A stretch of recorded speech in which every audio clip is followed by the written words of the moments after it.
తాకట్లో ఉన్న మీ బంగారాన్ని విడిపించి ఆ రోజు ఆన్లైన్ రేటుకి కొంటాం. Sharma gold company. నమస్కారం, వెల్కమ్ టు సుమన్ టీవీ. నేను గీతాంజలి. శ్రీమాత్రే నమః. ప్రస్తుతం మనం శ్రీనగర్ కాలనీలో ఉన్నటువంటి కళాశ్రీ ఆర్ట్ టెంపుల్ దగ్గర ఉన్నామండి. ఇది నిజంగా దేవాలయమే. అడుగు పెట్టగానే ఆ అనుభూతి కలిగింది నాకు. నేను పెద్దగా పరిచయం చేయాల్సిన అవసరం లేదు. డాక్టర్ పిజి కేశవులు గురుస్వామి గారి గురించి. వారు వేసేటువంటి దైవ చిత్రాలు అద్భుతం అండి. అంతకు మించి వారు వర్ణించే తీరు ఇంకా అద్భుతం అని చెప్పొచ్చు. చాలా వీడియోస్లో నేను వారి గురించి చూశాను. ఎప్పుడెప్పుడు కలుద్దామా, ఎప్పుడెప్పుడు ఈ మందిరానికి వద్దామా అనుకున్నాను. ఇది నిజంగా అదృష్టమే. ఇవాల్టి వీడియోలో చాలా అమూల్యమైన విషయాలు మనం గురుస్వామి గారి ద్వారా తెలుసుకోబోతున్నాము. ఇక ఆలస్యం చేయకుండా గురుగారితో మాట్లాడదాం. గురుగారు నమస్కారం అండి. నమస్కారం. ఎంతో విశేషంగా ఉంటాయి ఇక్కడ చిత్రపటాలు కానీ, మరీ ముఖ్యంగా విగ్రహాలు కూడా. అందులో బాగా ఆకర్షించిన వారు వెంకటేశ్వర గారు.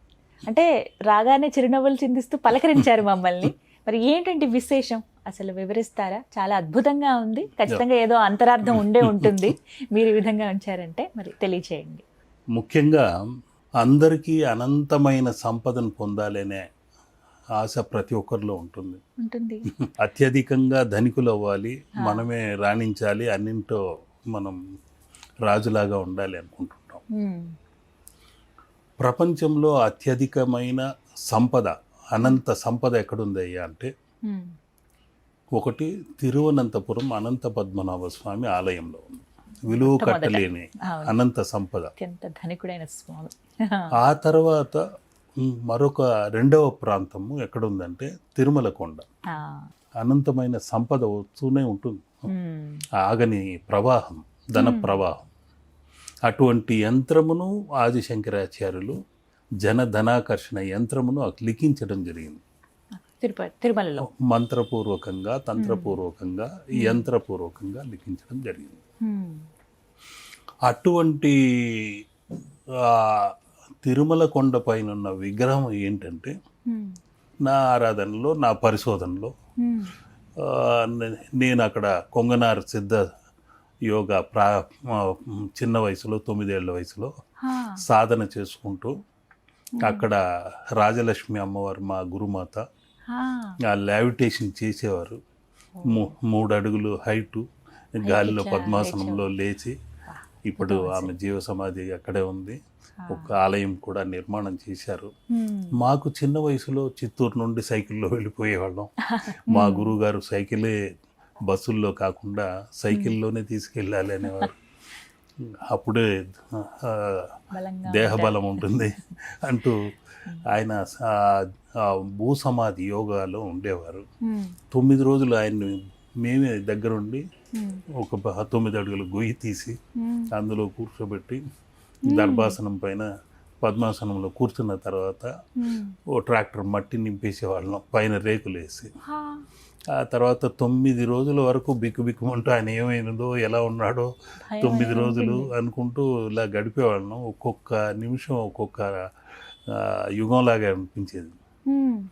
ఆ తర్వాత 9వ రోజు తీసి చూస్తే మహా తేజస్సుతో బయటకు వచ్చేవారు. కానీ ఆ తీసినప్పుడు ఆ ఓం నమ శివాయ అనే శబ్ద తరంగాలతో ఆయన కూర్చొని ఉంటే ఆయన్ని బయటికి తెచ్చేవాళ్ళం. ఆయన మాకు గురువుగా దొరకడము పూర్వజన్మ సుకృతం. యోగా గురువుగా ఆయన నాకు ఈ అష్టాదశ సిద్ధ గురువుల్ని పరిచయం చేస్తూ, మనకు దగ్గరలో ఒక గురువు ఉన్నాడు, వీళ్ళు చూద్దాం రావే అని మమ్మల్ని అందరినీ శిష్యులు ఒక 7గురు ఉంటే వాళ్ళని తీసుకెళ్ళేవాడు. మొదట ఈ రాజలక్ష్మి అమ్మవారు, ఆమె కూడా కళాకారిణి. ఆ రోజుల్లో రాష్ట్రపతి పురస్కారం కూడా అందుకుంది.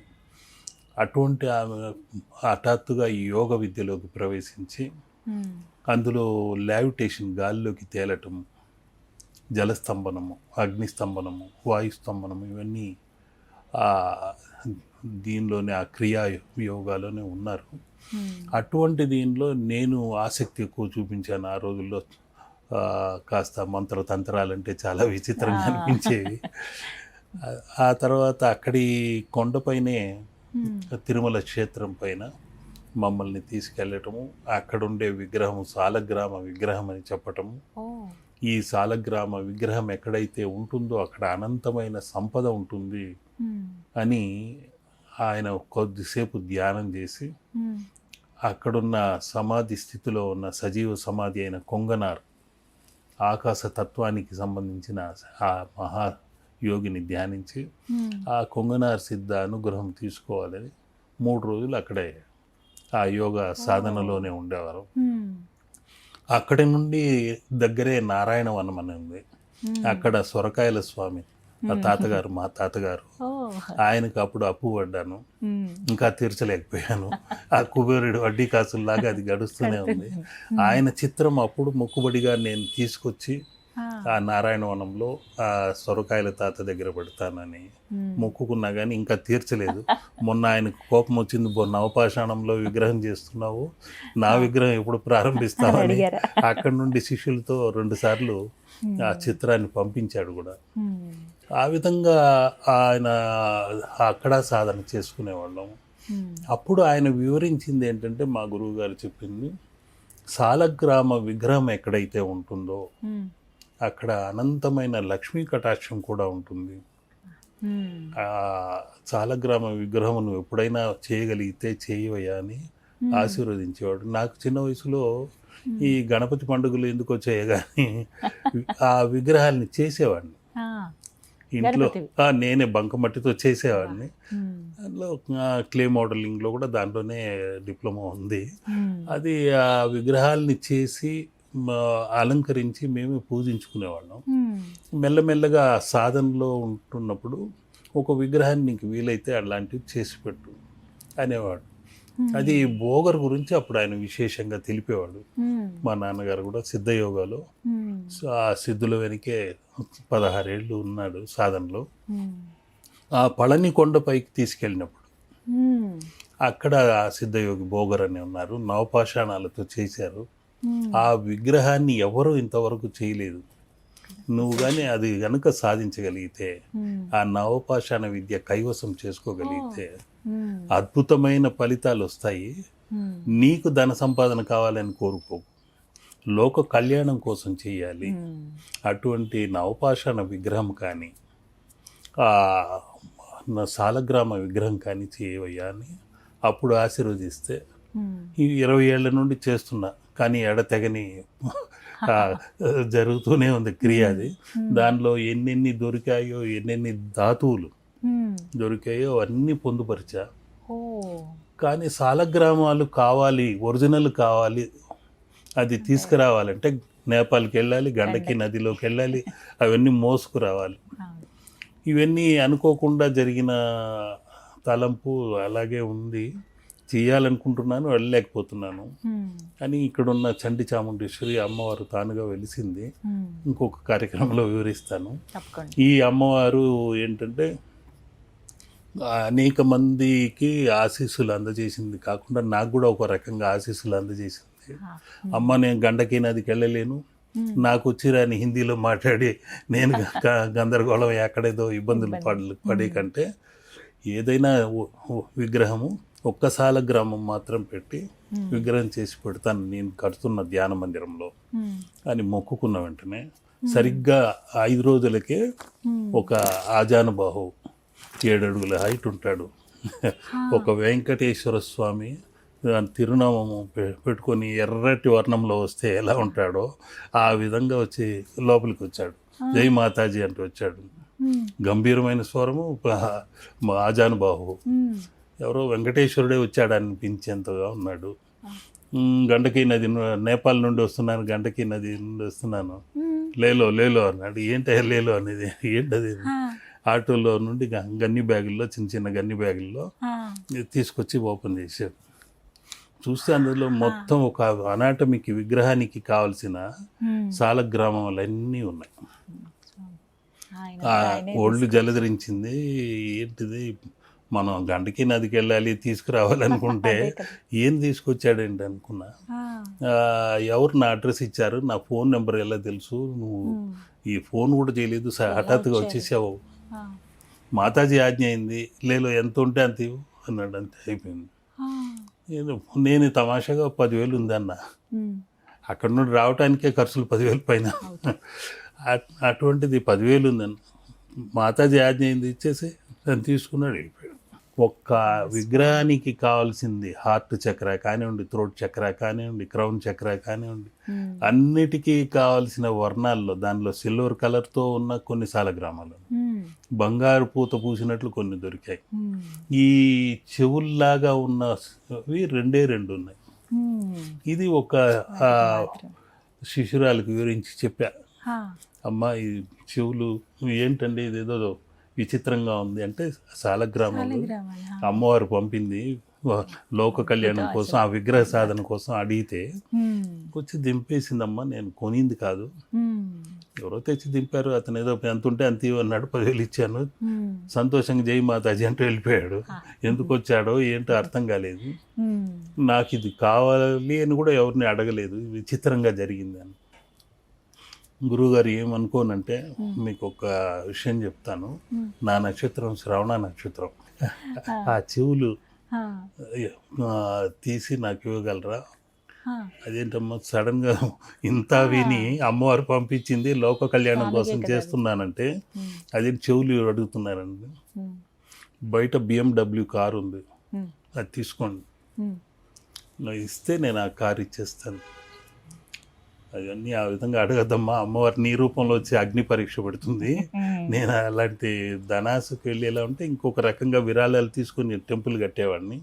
20 ఏళ్ళు టెంపుల్ కట్టుతూ కూర్చోను, కాబట్టి అది ఇచ్చేవి కావమ్మా. ఓ పని చేస్తారా, రోసయ్య గారి ఇల్లు మీరు ధరంకరణ్ రోడ్లో ఉంది, అక్కడ పక్కనే మా ఇల్లు ఒకటి ఉంది, 150 గజాల చిన్నదే, అది కావాలంటే ఇస్తాను, విగ్రహమే ఇచ్చేసేయండి అన్నది. నేను ఏం చెప్పాలో అర్థం కాలేదు. దయచేసి ఇంకోసారి ఆ మాట అడగద్దమ్మా, నువ్వు అటువంటి ఇల్లు 100 ఇచ్చినా కూడా నాకు అనవసరం, పైకి పట్టుకుపోయేదంటూ ఏమి ఉండదు. కేవలం జ్ఞాన సముపార్జన చేసింది అందరికీ పంచాలి, ధనయోగం కలగాలి, అందరికీ అనంత సంపద చూసిన వెంటనే కలగాలని ఈ విగ్రహం చేస్తున్నాను అని చెప్పేసరికి ఆవిడ కొద్ది ఇబ్బందిగానే వెళ్ళింది. ఒక వారానికి అంతా యాక్సిడెంట్ అయింది అనుకుంటూ వచ్చింది. మిమ్మల్ని అడిగినందుకు నాకు పరిహారం ఇది దొరికింది, క్షమించండి గురువుగారు, ఏమనుకోకండి. అప్పుడు అత్యాశతో అడిగాను, మా ఇంట్లో కూడా అనంత సంపద వచ్చి చేరిపోతున్నాను, ఎందుకమ్మా కార్లు ఉన్నాయి, ఇళ్ళు ఉన్నాయి, ఇంకా ఆశ ఎందుకమ్మా అని ఇక్కడ పోయేదో అమ్మవారికి పూజలు చేసుకొని వెళ్ళింది. ఆ విధంగా ఈ విగ్రహాన్ని ఇప్పుడు ప్రారంభించడం జరిగింది. ఆ స్వామి విగ్రహం పరిపూర్ణంగా ఇంకో కొద్ది రోజుల్లో పూర్తి అయిపోతుంది. అష్టలక్ష్మి తత్వంతో ఇక్కడున్న శ్రీయంత్ర మేరువులు, శంఖము, ఇందులో కొన్ని ధాతువులు, సొరకాయ కానివ్వండి, కొబ్బరికాయ కానివ్వండి, అటువంటివన్నీ అందులో పొందుపరుచడం, దానిలో కొన్ని అదృష్ట ధాతువులు పొందుపరిచి పెట్టాను. ఈ హార్ట్ చక్ర వరకు ఆగింది, ఎందుకంటే ఒక హార్ట్ లాంటిది సాలగ్రామం ఉంది, కానీ నాకు ఇంకొక దురాశ పుట్టింది. ఒరిస్సాలో జగన్నాథ ఆలయంలో ఆ స్వామి దగ్గర ఉన్న హృదయం లాగా స్పందించే హృదయం పెట్టాలి అని ఒక దురాశ.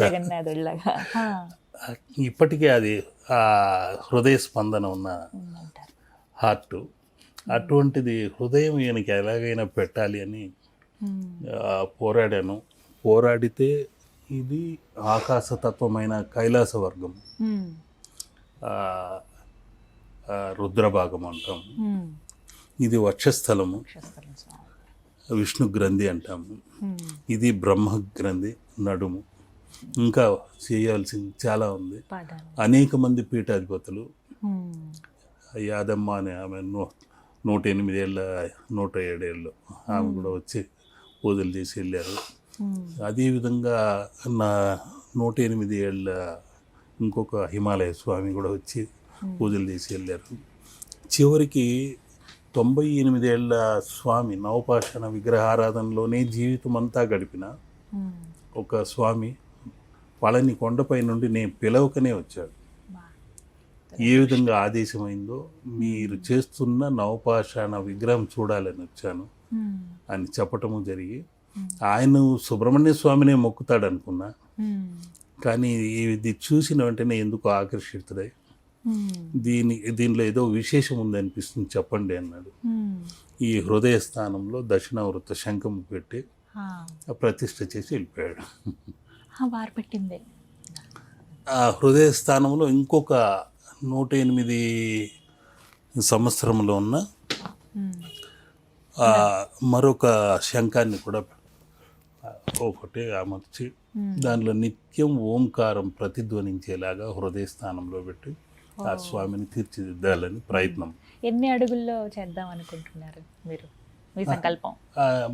సహజంగా ఒక 4.5 అడుగు 5 అడుగుల్లో వస్తుంది. లైఫ్ సైజ్ అంటాం మామూలుగా, అదే విధంగా వస్తుంది. కానీ ఇంకా ఆజ్ఞ కాలేదు. కూర్చున్న వెంకటేశ్వరుడు లక్ష్మీ వెంకటేశ్వరుడుగా చెయ్యాలన్నది ఆయన ఒడిలో అమ్మవారు ఉండేలాగా నా సంకల్పము. కానీ ఆయన రోజు రోజుకు రకరకాలుగా అగుపిస్తున్నాడు. మన మది గదిలో ఒక రూపంలో కనిపిస్తున్నాడు. ఏ రూపంగా తీర్చిదిద్దాలనేది వాళ్ళ నిర్ణయము. కేవలం అక్కడ ఆలయంలో అక్కడ మాత్రమే పెట్టడానికి, అందరికీ దర్శనం చేసుకోవడానికి వచ్చి ఇంకా అసంపూర్ణంగా ఉన్న కొందరు వచ్చి చెవులో వాళ్ళ బాధలన్నీ చెప్పుకుంటూ వెళ్తున్నారు. విచిత్రం ఏంటంటే కొద్ది రోజులకే వాళ్ళ సమస్యలు పరిష్కారం కావటం అటువంటివి జరుగుతున్నాయి. కాబట్టి ఆయన శ్రవణ నక్షత్ర అధిదేవత, ఆ శ్రవణ తత్వంతో చేయటం జరుగుతుంది. ఇంకా సహస్ర సాలగ్రామాలతో ఆయన శరీర నిర్మాణం చేస్తుంది. సహస్రం చాలా కళగా ఉంది, అద్భుతంగా ఉంది. ఇవన్నీ నవరత్న కూర్మములు, ఆయన కిరీటము, లక్ష్మీ గవ్వలు, ఇది పిరమిడ్ షేప్లో ఉన్న శంఖము, ఇవన్నీ రాగి తీగలు, మన నాడులు. 72,000 నాడులకు సంకేతంగా 72 తీగలు ఉంటాయి. అది ఒక్కొక్కటి వాళ్ళ అనుగ్రహంతో చేసుకుంటూ వస్తున్నా. దానికి ఒక లెక్క ఉంటుంది, దానికి ఒక పరిశోధన చేసి అంతే. అది విగ్రహ సాధనలో అదొక చిన్న కార్యక్రమం. మీకు అత్యంత కాలం పట్టినటువంటి విగ్రహం ఏదండి తయారీలో, పెయింటింగ్? స్వామివారు 20 ఏళ్ళు అయింది ప్రారంభించి, అక్కడి వరకు ఆగాడు, ఇంకేదో సంకేతాలు ఉన్నాయని. 25 ఏళ్ల స్వామివారు అనంత పద్మనాభ స్వామి అక్కడ ఉన్నారు. అక్కడ 3 ద్వారములతో అనేక జీవధాతువులు, అదృష్ట ధాతువులు, రత్న మాణిక్యాదులన్నీ అన్ని పొందుపరచడం జరిగింది. అక్కడ ఆలయ రూపధ్యాన యోగా అనే కార్యక్రమంలో శిష్యులకు అదొక పరీక్షగా పెట్టడం. అందులో ఎన్ని రకాల మాణిక్యాలు ఉన్నాయి, ఎన్ని రకాల ముత్యములు ఉన్నాయి, ఆయన వేళ్లకు ఎన్ని రకాల ఉంగరములు, నిజమైన ఉంగరాలు ఉన్నాయి, ఏ ఏ వేలికి ఏ ఏ రత్నం ధరించాడు, ఇవన్నీ అదొక నిధి జరుగుతూనే ఉంది. ఇవన్నీ ఒక్కొక్క కార్యక్రమం జరుగుతుంది. 25 ఏళ్ళు పట్టింది. 25 ఏళ్ళు. చాలా స్వల్ప కాలంలో పూర్తి చేసినటువంటి చిత్రం ఏదైనా ఉందండి? త్వరిత కాలంలో పూర్తి చేసింది ముద్రలే. పసుపు కుంకుమ గంగాజలంతో లైవ్లో చిత్రించి చూపించేవాడిని. అది కొన్ని ముద్రలే ఉంటాయి. గిన్నెస్ రికార్డు కోసం ఒక అటెంప్ట్ చేసావు, ఈ చిత్రాలు ఒక రోజులోనే చిత్రించాలని. అది బాపు గారు రావాల్సింది, ఆయన రాలేక అనారోగ్యంతో అనే బాలి గారిని పంపారు. బాలి గారు వచ్చి దాన్ని ప్రారంభించారు. అప్పుడు 24 గంటల్లో 1000 చిత్రాలు మీరు వేయగలరా, తమాషా అనుకున్నారా అని ఆయన కూడా భయపడ్డాడు. నేను 21 గంటల్లోనే 1000 చిత్రాలు వేసేసరికి షాక్ అయ్యాడు. అది చేయగలిగిన చేసిన తర్వాత అక్కడే బంగారు పథకంతో సన్మానించారు తిరుమల కొండ దగ్గరే, తిరుపతి దగ్గర, ఆ స్వామి అనుగ్రహంతో. ఇలా కొన్ని చిత్రయాత్రలో అనేక మలుపులు, ఎన్నో రకాల సంకేతాలు మాకు కూడా ఇవి నేర్చుకునే విషయాలు అనమాట. మిమ్మల్ని గురువుగా స్వీకరించిన వారికి అన్ని కీలక ఘట్టాలు ఈ జీవితంలో జరిగినవి, ఇవన్నీ చాలా అద్భుతం అండి. ఒక్కొక్కటి వింటుంటే ఇంకా అలా తన్మయత్వంలోకి వెళ్ళిపోతాం అంతే. ఒక్కొక్క కథ. ఎన్నేళ్ల ప్రయాణం అండి మొత్తం? 70వ సంవత్సరం ఇది. ఇంకా పోరాడుతూనే ఉన్నాను, ఇంకా సాధించాలి. చతుషష్ఠి కళా నిలయం ప్రారంభించాము. చతుషష్ఠి కోటి యోగిని పూజిత లలితా పీఠం అని పెట్టాను. 64 యోగిని మాతలతో అక్కడ ధ్యాన మందిరం ఉంది. సహస్ర ముద్రలు పెట్టాము. ఒక్కొక్క రోజు ఒక్కొక్కసారి ఒక్కొక్క ముద్రని ఆరాధించడం, ఒక్కొక్క రాశి వారికి ఒక్కొక్క సంఖ్యా జాతకులకు తగ్గట్టుగా మొట్టమొదటిసారిగా నక్షత్ర పీఠములు అమ్మవారి అనుగ్రహంతో చిన్న చిన్నవి, పెద్ద పెద్ద గోపురాలు అంటూ లేదు, ఎందుకంటే విరాళాలు అటువంటివి తీసుకోవడం లేదు కాబట్టి ఇంకా వర్క్ జరుగుతూనే ఉంది. చిన్న గోశాల ఉంటుంది, అక్కడ చేసుకుంటూ వస్తున్నాము. కార్తీక మాసంలో అక్కడ ఒక వెలుగు కనిపించి కెమెరా కంటికి చిక్కటము 3 రోజులు కంటిన్యూ కనిపించేసరికి ఇంకా పరశురామ స్వప్న దర్శనంతో అయ్యప్ప ఆలయమే 9 రోజుల్లో పూర్తి చేసాం. అత్యంత వేగంగా. తక్కిన ఆలయాలన్నీ లేట్ అయ్యాయి కానీ 9 రోజుల్లో పూర్తి అయిపోయింది. ఇప్పుడు సంవత్సరం పూర్తయింది కార్తీక మాసంతో. అది అక్కడ ఆ స్వామి వారిని పెట్టాం అయ్యప్పను. ఇంకా నవపాషాణ విగ్రహం క్రియ ఉంది, అది ఇంకొక కార్యక్రమంలో మీకు సవివరంగా తెలుసుకోవాలనుకున్నా. ఎందుకంటే అది ఆ నవపాషాణ క్రియ చూసి సుబ్రహ్మణ్య స్వామి అనుగ్రహించిందే ఈ వస్త్రము. అక్కడ నుండి జ్ఞాన ఫలము పంపించారు వాళ్ళ పళని కొండపై నుండి వాళ్ళు వచ్చారు. దాని గురించి ఇంకొక కార్యక్రమం తప్పకుండా చెప్తాను, ఖచ్చితంగా తెలుసుకోవాలనుకుంటున్నాం. కానీ ఎంతటి అదృష్టం, కారణ జన్ములు అని అంటే ఇలా ఉంటారని అనిపించిందండి. మనం నిమిత్త మాత్రం చేయించేది వారే. అవునవును, అంటే ఆ మనస్తత్వాన్ని అలా కొనసాగిస్తూ ఉన్నారు. అనేక చిత్రాలు ఇన్ని సంవత్సరాలు చిత్రించి అందరి ఇళ్లలో అలంకరింప చేసినందుకు కృతజ్ఞతగా వాళ్ళకి ఆలయ నిర్మాణం చేయాలని చేస్తున్నాను. ధ్యాన మందిరాలు చేస్తూ వస్తున్నాను. చాలా చిన్నవాళ్ళ మేము ముందు, కాకపోతే వేడుకుంటున్నాం మేము కూడా అమ్మవారిని త్వరగా మీ సంకల్పాలు నెరవేరాలి. తప్పకుండా తప్పకుండా. చాలా సంతోషం. లోక సంస్థ సుఖినో భవంతు.